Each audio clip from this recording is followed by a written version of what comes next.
ఫోటోషాప్లో ఈ విధంగా టెక్స్ట్ ఎఫెక్ట్ని ఎలా క్రియేట్ చేయాలో చూద్దామా. ముందుగా మనం అయితే ఒక న్యూ ప్రాజెక్ట్ని అయితే తీసుకోవాలి.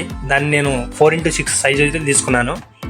దానికి మనం అయితే కలర్ అయితే అప్లై చేద్దాం. నేనైతే గ్రేడియంట్ కలర్ తీసుకొని పింక్ కలర్ అయితే అప్లై చేశాను. ఆ తర్వాత మనం అయితే ఒక ఫోటోని తీసుకున్నాను. నేను ఆల్రెడీ కట్ చేసి పెట్టుకున్నాను. ఆ ఫోటోని తీసుకొని మనమైతే ఈ ఫోటోని ఆ బ్యాక్గ్రౌండ్లోకి అయితే తీసుకెళ్దాం. ఇలా తీసుకెళ్ళి ఆ బ్యాక్గ్రౌండ్లోకి సెట్ చేసి దాని సైజ్ అనేది అడ్జస్ట్ చేసుకోవాలి.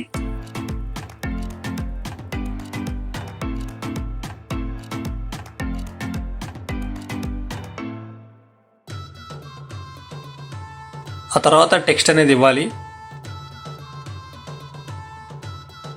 మనం టైప్ చేసిన నేమ్ని సైజ్ అనేది అడ్జస్ట్ చేసుకొని ఆ తర్వాత సబ్జెక్ట్కి మధ్యలో దాన్ని అయితే పెట్టేసేయాలి.